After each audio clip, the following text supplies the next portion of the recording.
Hey guys, welcome back to Mo's Game Table. Today we're going to take a look inside Western Front Ace, the Great War of the Air, 1916 to 1918. This is a game designed by Gregory Smith and Ian Cooper and is published by Compass Games. Well, this has been a very anticipated title and another in the long, successful line of narrative solitaire games that Greg Smith does. And this guy just churns these games out like a machine.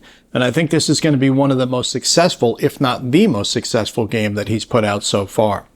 So let's take a look at the back of the box and see what this game's all about. Western Front Ace, the Great War in the Air 1916 to 1918, is a solitaire tactical level game which places you in command of a scout fighter aircraft during World War I. The player may choose one of 7 different nationalities to fly for, and can be based from one of the many bases in along the trench lines or in Italy. Western Front Ace is based on the popular action-packed Night Fighter Ace game system by Gregory M. Smith and is the 3rd game in the series, with a strong narrative around the pilot as you look to increase your prestige, earn skills, and rise in rank through promotion and receive awards. The system is packed with rich technical detail, but without the complexity to capture the key historical facets of the air battles over Europe in the Great War. There are 42 aircraft models available to pilot, including the Spad, Newport, Fokker, Sopwith, Albatross, Pfalz, Airco, Bristol, Halberstadt, Onryo, and Aviatik. For each aircraft, you will be using the date of availability, speed, area of operations based on originating base, individual weapon systems, damage, and crew status. Players improve via numerous pilot skills, wingman skills, observer, rear gunner skills, and prestige level. The emphasis on various skills and benefits to gaining experience creates many decisions for the player, which helps weave a tense and dramatic narrative during play. And we have a look at the player mat, counters, the cards down here. For components, we get 2 counter sheets, 30 aircraft display mats, 12 player aid cards, 1 2-seater target mat, 2 patrol maps, 12 ace pilot cards, 1 deck of combat cards, 6 sequence of play cards, rulebook, 1 sortie log sheet pad, 2 6-sided, 1 10-sided, and 1 20-sided die. It's rated as medium complexity. The game scale is 1 game is 1 sortie. Map scale is abstract. Unit scale individual aircraft. Obviously it's for 1 player and the suitability for solitaire is very high. Average time to play is 15 minutes per sortie, and it is recommended for ages 14 and up. So let's take a look inside and see what we got. All right, we got a couple of decks of cards, baggies, bag of dice, sealed for freshness, rulebook, clarification sheet, counters, 2 nice thick chipboard mats, sortie log, and a whole boatload of aircraft mats. So let's take a closer look at all the components. And we'll take a look at the 2 patrol maps that come with the game. At the top we have the Western Front, at the bottom we have the Italian Front. This is where you're going to be basing your aircraft out of, and then you're going to have a connection all the way across to an objective. You'll see here all of these bases that are set along here are all color-coded. These are going to be French, you've got British, at the top you have Belgian. No Man's Land are the red squares in the middle, and this is where you're going to be, like I said, connected to an objective point. These white squares, those are friendly areas. But as you base out of here, you're going to see how many sorties you're going to be running per month, and those will be the potential engagements that you'll have for that month. It's abstracted out, as these games tend to be, but it allows the narrative to be built. And this is not a game. The sorties are going to be pretty quick, but this is not a game that's going to be over in an hour or 2, if you can survive, because there will be plenty of missions for you to fly, and the odds of you surviving as the war goes on definitely decrease. Next, we'll take a look at several examples of the ace cards that come with the game. There are 12 double-sided ace cards, so you're going to have 24 different historical aces. And the cards are very easy to read, broken down into 2 sections. At the top, we have the name and historical information, and at the bottom, we have the game abilities, which are going to be reflective of what those pilots did historically. For example, Willie Coppins, he starts the game in April 1917 with 0 victories. He has a +1 random hit versus balloons, starts with expert and precision skills, starts with the rank of Sioux Lieutenant, and also starts with prestige level 0. So that gives you a different personality each time, and you can face different challenges with all these pilots. Next, we'll take a look at a few examples of the combat cards. At the top, we have the damage by firepower. In the middle, we have the defensive actions. You'll see different maneuvers like evasives, side loops, or you'll also get your wingman involved. You have the split S over there. And at the bottom, we have the rear gunner defensive fire. Next, we'll take a look at the sortie log. This is a nice thick pad of double-sided sheets that you can use to keep track of all of your missions, and this is how your narrative is going to develop. At the top, we have a space for nation and pilot name, contact sorties, aircraft type, whether you're fatigued or not, and then notes and promotions. At the bottom, we have space to list your bases, current rank, aircraft, and all of your awards. And at the bottom, we have a list of major ground offensives based on their date for each year. Next, we'll take a look at the counter sheets that come with the game, and as usual, they're shrink wrapped because these will fall out pretty easy, so be careful when you're taking them out of the shrink wrap. At the top, we have all of our aircraft counters. We've also got a mix of status markers, bases, different offensives, the missions that we'll be carrying out, ammo markers, skills, and random events. And that carries over to the second sheet where we have the remainder of the damage markers, aircraft, ranks, and awards. And we'll take a look at the player aids that come with the game, and as you expect in a solitaire game like this, a narrative generator, you're going to have a lot of charts to go through.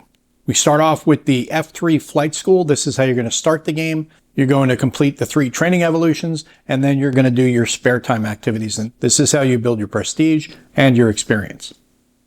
On the back, we have the random events chart, wingman attack on 2-seater, good luck charms, extended burst chart, and the serious wound resolution chart. On the next sheet, we have the mission assignment chart for the Central Powers missions and the Allied missions. On the back, we have the starting orientation, sequence of play, the attack deck results, Italian front 2-seaters, and the encounter chart for the Italian and Austro-Hungarians. On the next sheet, we have the encounter chart, which is going to be broken down into 3 different sections. You have the friendly lines for Allied, no man's land, and enemy lines, friendly lines. In the middle, we have the German fighters based on their date.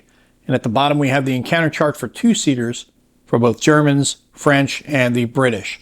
On the right-hand side, we have the encounter chart for the Germans. On the back, we have another encounter chart, and this is going to be broken down the exact same way, except this time we're going to be covering the British and the French fighters. On the next sheet, we have the aircraft damage listing, which is going to tell you all the different areas that can be damaged and what the damage effect has on your aircraft. On the back, we have the skill effects listing, landing chart, parachute chart, landing weather chart, and the fighter damage chart at the bottom. On the next sheet, we have the Allied pilot name chart and the Belgian pilot name chart at the top. At the bottom, we have the Italian pilot name chart. All you're going to do here is roll 2d6 to get your given name, and then you'll roll 2d6 for your surname.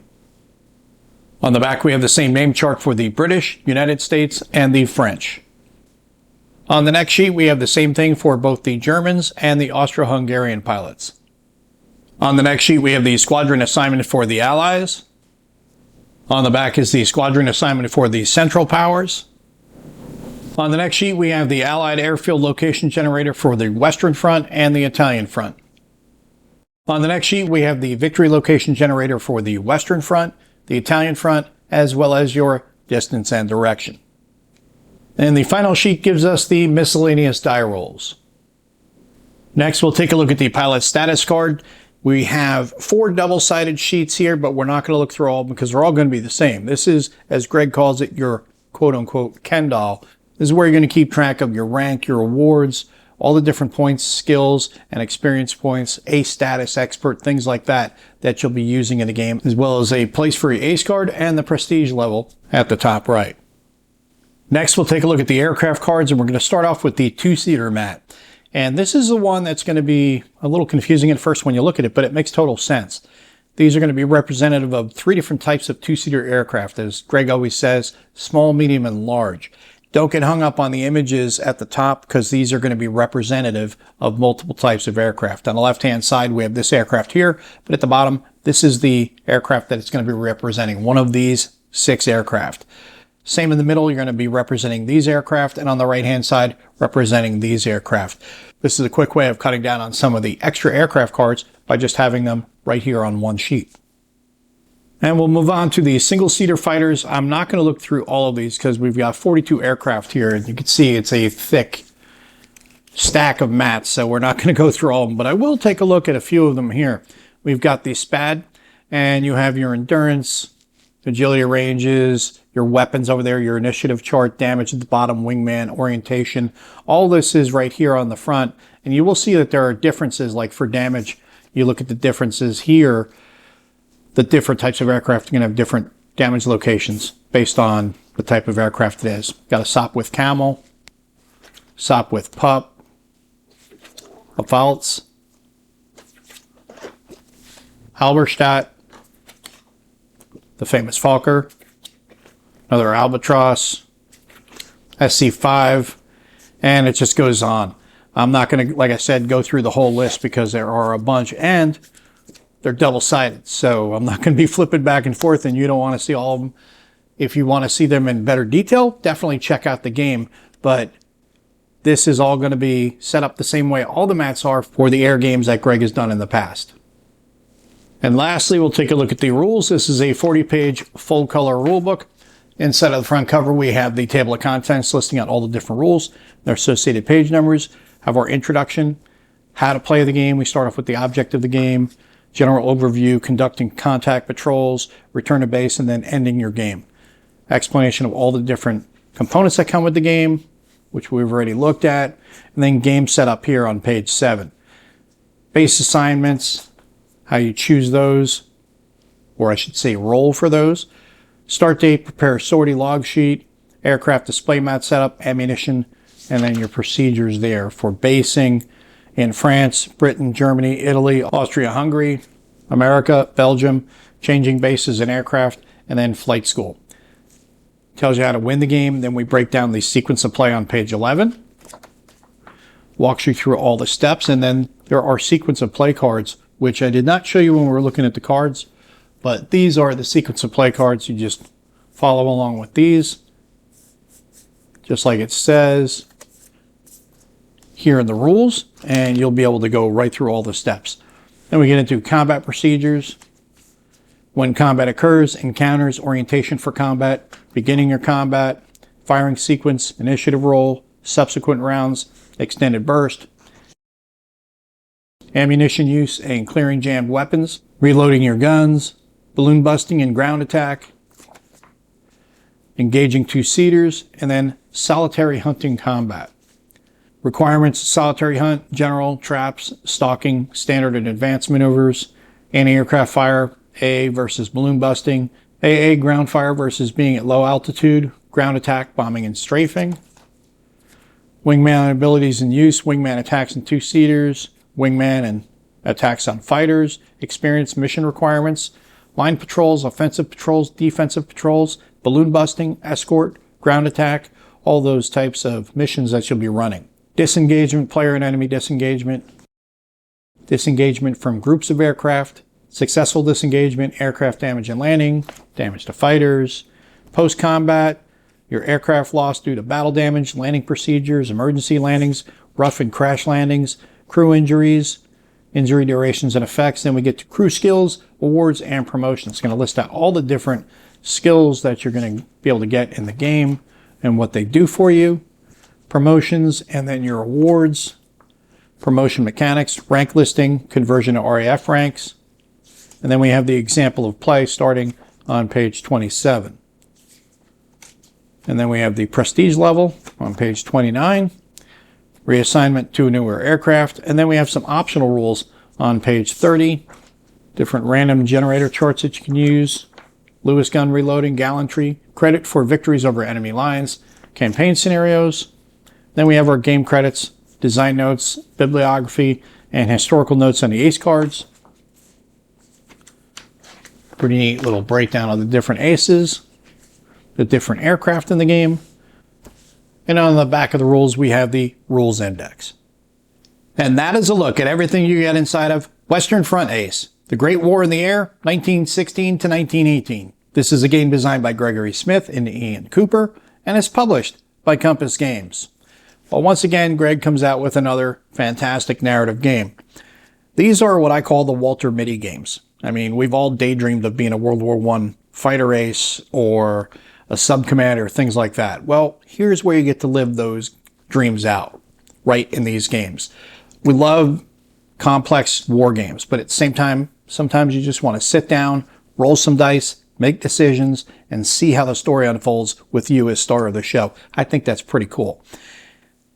All the components are fantastic on this. We've got these thick patrol mats over here, all the pilot cards you'll need, and 42 different aircraft. I mean, it's just insane how many aircraft that Greg modeled for this game. Counters are awesome. All the player aids are fantastic. You've got your sortie log here. This is where you're going to keep track of all your notes for the game. I also keep a notepad if I want to add some narrative in there, because again, this is theater of the mind.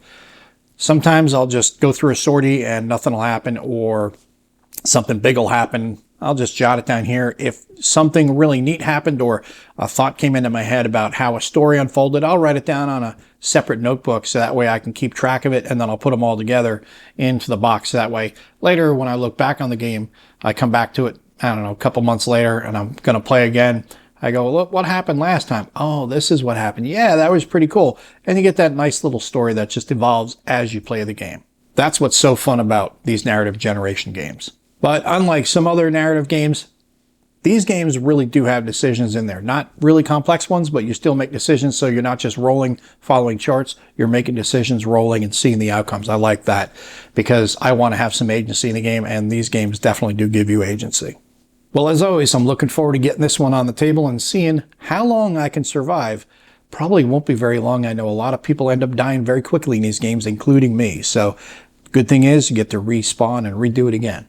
Well, this long-awaited game is finally available now from Compass Games. So if you haven't gotten yourself a copy, now's the time to do so. Well, I hope that helps you guys out if you've been curious about this one. If you have any comments or questions, post them down below. Thanks for tuning in, guys. See you next time.